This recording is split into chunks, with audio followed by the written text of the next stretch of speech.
unlocking your world of creativity with best-selling author and brand innovator, Mark Stinson. This episode is brought to you by White Cloud Coffee Roasters, where every bean tells a story of adventure. Visit whitecloudcoffee.com and use the code CREATIVITY. Welcome back, friends, to our podcast, Your World of Creativity, where we like to explore how creative professionals and business innovators all around the world come up with ideas, organize those ideas, and of course, launch our work out into the world, bringing those ideas to life. And today we're going to learn how presence and communication and even the neuroscience of communication can help fuel our creativity, alignment, and dare I say, even transformation. We're joined by two powerhouse thought leaders in leadership and communication, Meaghan Benjamin and Phyllis Dealy. Welcome to the show. Thank you. We're excited to be here, Mark. It's so good to have you. And you're co-founders of a great group. I love this name, Studio Reinvent. It's got a mission statement right in the name. That's right. I think it does. And you'd laugh to know how we came up with it. Oh, very good. Tell us the story. We were going through all these namings, right, Phyllis? We were trying all these different things because we were coming together to build this company. And Phyllis has a company called Reinvent the World. And I had a company, Studio C Consulting. And in the end, it became Studio Reinvent. So good. So good. But I like the idea of studio. First of all, it's got such a creative feel. And then Reinvent, of course, is the groundbreaking framework and services I can't wait to get into. And maybe we start with this idea. It sounds so simple, but presence being the cornerstone. You teach this idea that presence is not just a performance, but a way of being. What does presence look like, especially in today's leadership settings? Yeah, presence is about how you want to show up, and it's about being intentional in how you're showing up, right? And I think this is true for a lot of people in the creative field. They're like, I'm authentically this way, and this is how I am, and accept me, and accept my art, and accept what I'm bringing to the world. And what's also true is that there are ways to show up, still being authentic, but helping other people connect to you. And so presence is not just it's about how you're showing up, but it's also how you're connecting and how you're authentically connecting with the other people that you're having communications with, or you're doing projects with, or you want to sell something to. So good, Phyllis. Meaghan, add on to this idea of authenticity is certainly we want to accept people where they are. But some people like to say, I am who I am. Why should I change? I just want to be who I am. Is it faking it to be a better present person? Well, Mark, we think a lot about this, and I come from a science background. So my master's is in speech and hearing science and psychology. So one thing that I like everyone to take away is that communication is a series of habits that you've developed over time. And why that's so important is that nobody's exactly who they are. They're just who they are that day based on how they built these skills and habits. So the beauty of communication is that there's things that you can elevate or dial back that actually are still completely authentic, but help you build that connection and make sure that you're making space in the system with other people. And I think that's the key piece here is oftentimes we're thinking about ourselves, but really we're in a system with other people. And communication, that fundamental scientific model is that there's two people in the system. One's talking, one's decoding, and it's going back and forth. So I want people to know there's lots of things that you can shift and it's still going to be authentic. Yes. And these systems and these frameworks, you've coached teams I saw on your website, PepsiCo and Aetna and Susan G. Komen and the like. And I think of diversity. Obviously, this term has gotten loaded and political beyond our wildest imagination. But when I really think of diverse backgrounds, it's also diverse thinking. And you're saying diverse styles. How do you incorporate this neuroscience, this psychology of communication in such diverse teams?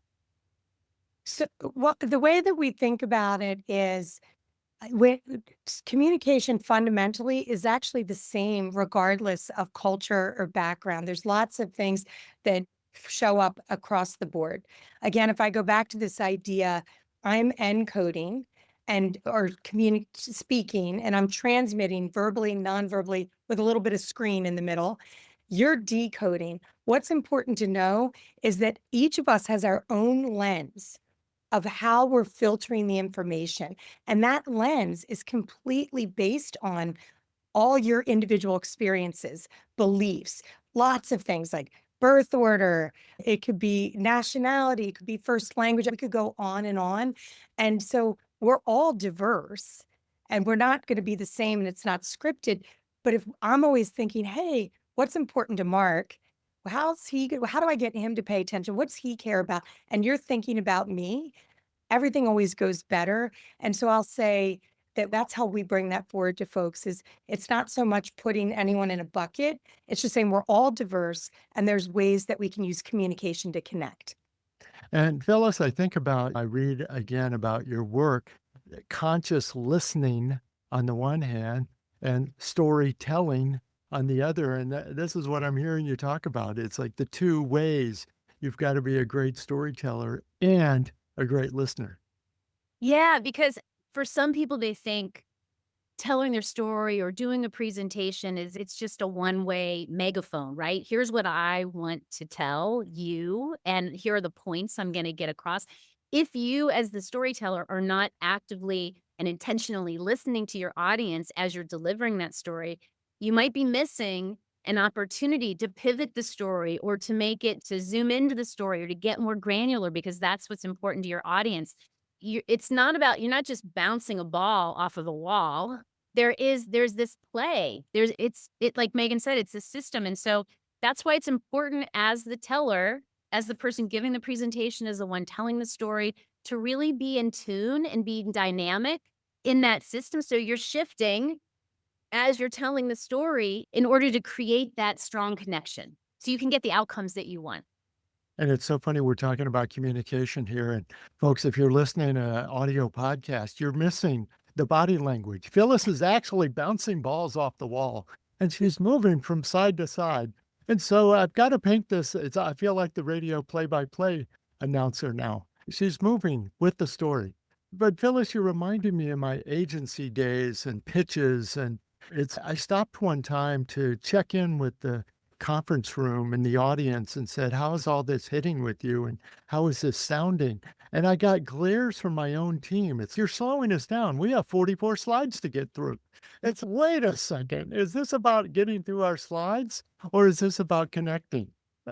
You had it right, Mark. I mean, it's about connecting. And we often work with agencies and with a lot of professional services firms because they're so eager to demonstrate their expertise or so eager to demonstrate this great idea. And we got to get to that great idea. And what happens is that they've lost the room. And going through and just making sure you're hitting your slides and putting a bunch of stuff on those slides and not pausing to understand what's happening in the room is a surefire way to lose that pitch and lose that business. And can I just say that we've had a few calls recently because we're working with folks because Mark, one of the things is about situational awareness and being able to pivot and respond. And the other side of it, beyond getting through what you want to talk about, is we had that call recently, Phyllis, where the person was telling us that the team had already closed the deal and then they kept going. That's sales 101. And then they lost the deal. No. But it was it's also that you could close it earlier and then say, great, okay, let's do this. Let's go to lunch. Yeah. We say to all of our pitch teams, and we work with a lot of young startup teams and tech startups, medical device, manufacturing startups. We say the Q&A is where the magic happens. Your presentation is literally just your ticket to get to the Q&A. Because that's where you're going to connect. That's where you're creating this system. That's where there's the give and take. And don't be afraid if you get to the Q&A too fast. That's awesome. What if they stop you on slide 3? Oh my gosh, I have a question. You could win the deal, right? Yeah. Put the rest of the PowerPoint away. And I love you mentioned this word awareness. I was reading about your awareness factor. And Yeah. wow, what a strong idea this awareness factor could be. Talk about its creation and how you really think it differs. Yeah, it's funny, the awareness factor came about because I was working with another group, and as sometimes it happens, things don't work out. And the leader of that group said, "I like what you're doing, but you're really more about this basic awareness stuff. You're not about this higher end leadership development. We're just going to work with the top leaders." And I was like, first I got angry about it, and then I was like, "Yeah, I am about this awareness stuff because you know what? Like, a little bit of awareness goes a long way. And also, why is it that only the top leaders get exposure to this learning around how awareness can be a shift in your own life, can help you be a better leader, be a better listener, be a better parent, be a better creator, all of these things." And so I doubled down on it.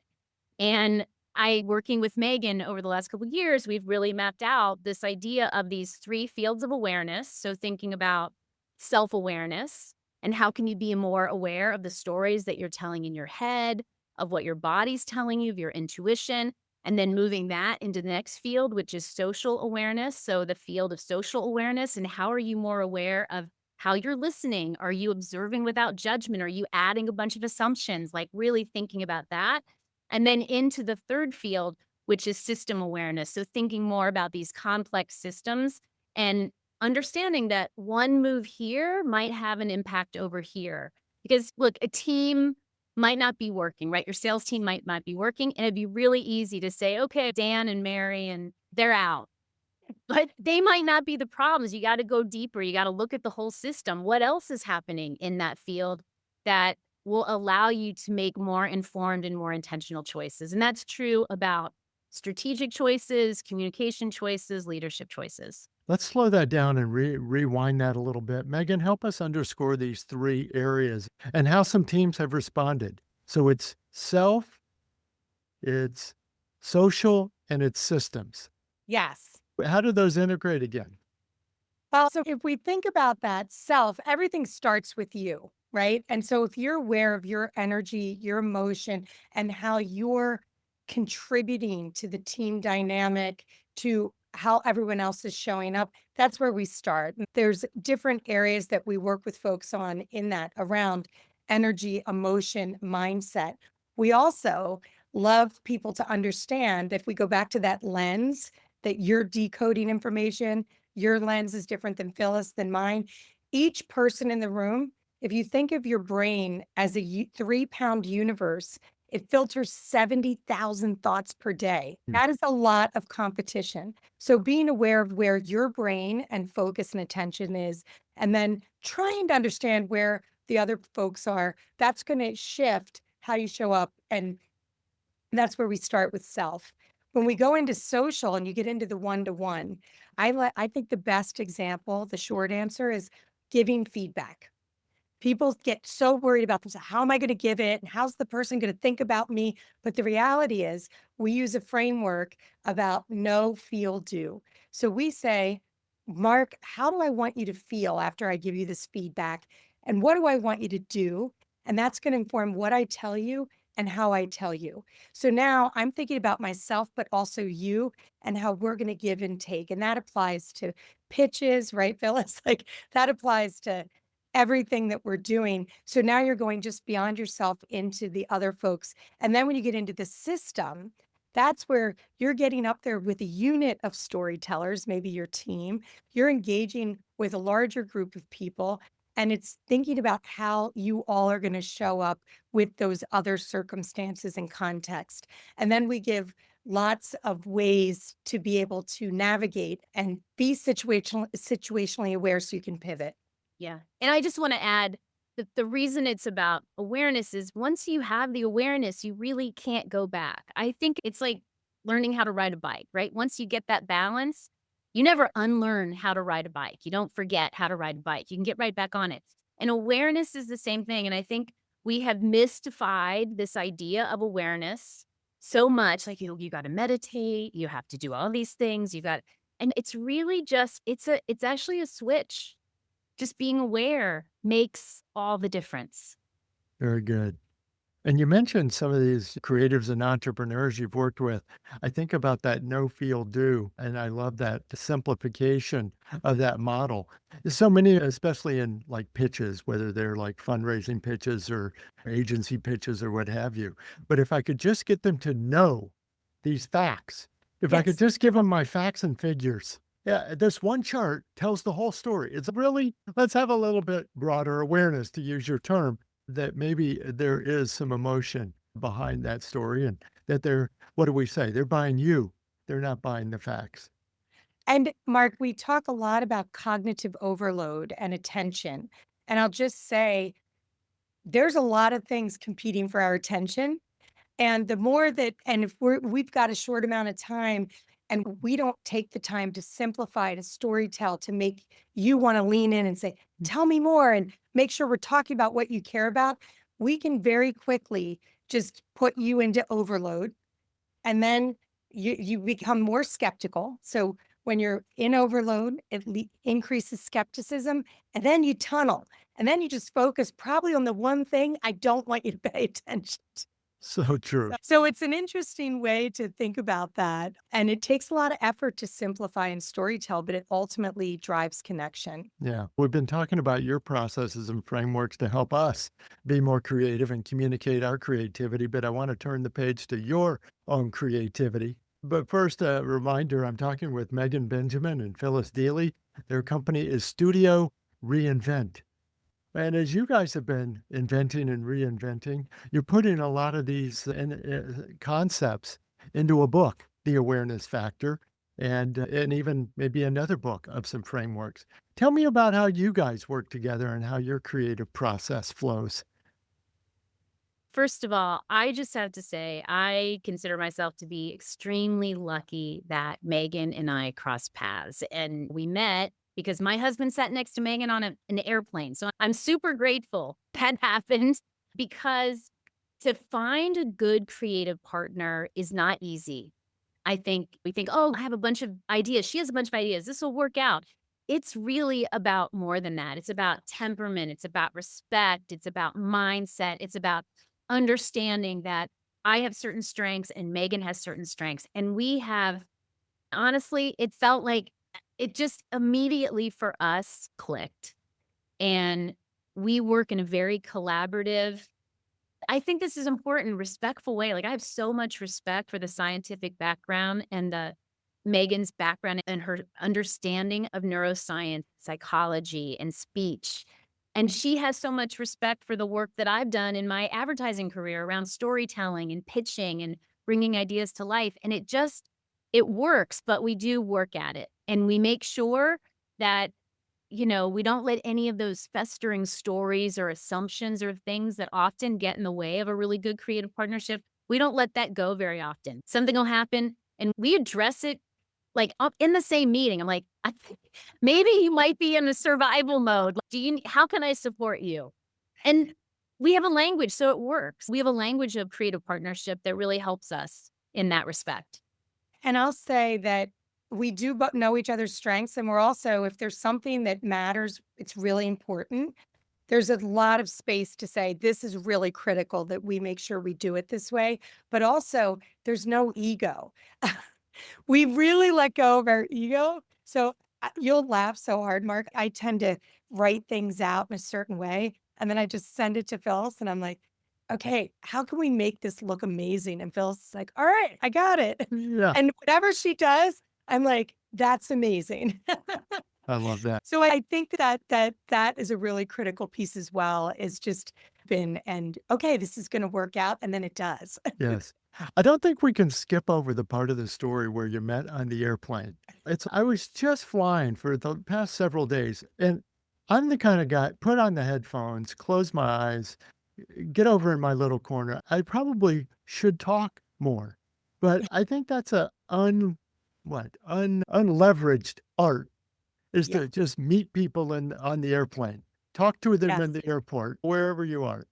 I'll give you just the very short version, which was that I was with a group of friends and one of them knew Phyllis's husband, Chris. So she said hi to him at the airport. Then when I got on the plane, first of all, if you're sitting next to Chris Dealy, you are not putting on headphones. Yeah, But this is I already walked down the happening. aisles, a Yeah. small plane, because we were coming back from Telluride. And he said to the person next to him, "Can you switch with her so she can sit next to me?" And I sat down and we talked the whole time. And then we get off the plane and he said, "All right, Nick, you got to meet my wife." And another fun fact for the two of us, we each have 4 children. And he's, "You have 4 kids, she has 4 kids. She does communication stuff. You do communication stuff." And we're like, I said, "Yeah." And then the funny part is he goes home and says to Phyllis the same. And she's like, "Yeah, you're always trying to set me up." But then we met and the magic happened. It's really is. I'm not suggesting that everybody gets on a plane and talks to their neighbor. I'm like you, Mark, a lot of times. Yeah, but I Will- suggest the upgrade too. It sounds like that's working. Yeah.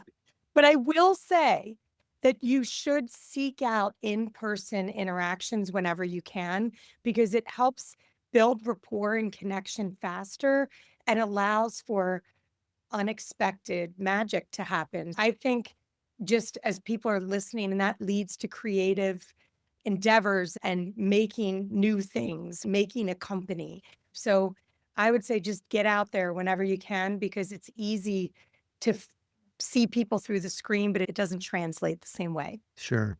And I couldn't help but maybe tie this to the idea of reinvention, whether it's personal brand or company reinvention. We're really reinventing every day. And I do see the sparks fly sometimes when you have these extemporaneous, unplanned interactions, whether it's a plane, a restaurant, a bar, a club, wherever. This is why people say they golf together and so forth. Just the conversation happens. Business ideas can start a whole reinvention, can't they? 100%. Well, let's talk about what's next for your own studio as you continue to reinvent. What are you working on? I don't know if you've heard of AI, but Oh, it's come up. yeah, come up a little bit. We're all gonna be out of business. AI's taking over, but we don't believe that. We like to integrate those things into what we're doing, and we're really excited. We have an AI coaching platform called Sage AI that we have trained on our methodology for coaching communication and pitches and presentations with organizations. And so we started to integrate that into the work that we do. So we typically build a program for somebody, which often starts with an assessment on that platform and really helps people understand how they're showing up from a quantitative assessment perspective, right? How many ums? What's your filler words? Do you have weak words? And Meaghan can go into this a little bit more. And then we do a workshop, and then we come back and deliver programming over that platform. And so we're giving the AI is actually, in a way, providing this baseline that's helping us demonstrate how changing those important habits can have an impact on the outcomes. And it's really exciting, and we've just launched it in the last year. And so we're learning at not the same pace that the AI is learning, but we're learning too. And so it's been really exciting. And I'd just like to say we're social animals, we're social beings, and having the opportunity to get some objective inputs that you get to watch and look back on has been really game changing. And we can also coach on things like empathy. It's a dynamic piece of the puzzle. The reason people like it is that they're not worried now that Meaghan or Mark or Phyllis is just giving you something subjective. It's, here's how concise you were, and you can watch it back and then you could choose what is helpful and what is not. And I think that's where people really like, is they've got this judgment-free zone. And so that's been a really fun addition to the actual in-person workshops that we do. We do find that when people do the workshop, they're much more likely to engage with the coaching. Makes sense. When you just to give them the coaching, it feels a little bit like, what am I doing? Mhm. It sounds powerful. And what a great name, Sage AI. I love that. Such great insights from your experiences and from your frameworks. Meaghan and Phyllis, I really want to thank you for being on the show today Thank you. and helping us see really how all this communication science, along with some leadership and interpersonal reinvention between the creative and the scientific lens, it's a nice combination. I really like the way you can bounce those together. Great. Thank you so much. It's been Yeah. a pleasure. Yeah, learn more about their work at studioreinvent.com and keep an eye out for the upcoming book, The Awareness Factor. And I want to thank our sponsor of today's show, White Cloud Coffee Roasters. I'm in my coffee shop today out here in Eagle, Idaho, which is a great, almost like an airport story. I'm sitting in a coffee shop and I said, could I help you guys out? And I ended up being a part owner. And then I teamed up with White Cloud Coffee Roasters. And then they're sponsoring the podcast and making the great coffee we serve at the coffee shop. So it all triangulates, just as Phyllis and Meaghan have shared. So great ideas to make great coffee. Visit whitecloudcoffee.com. You can use the word creativity for 10% off your first order. And then be sure, of course, to subscribe and rate and review Your World of Creativity on your favorite podcast app. And come back again next time. We're going to continue our around the world journeys. We've stamped our creative passports in city neighborhood Chicago and suburban New York today. But we're going to continue our around the world travels. We'll find out how we get inspired, how we organize ideas, and of course, how we launch them out into the world. So we'll see you next time, and we'll continue to unlock your world of creativity. Bye for now.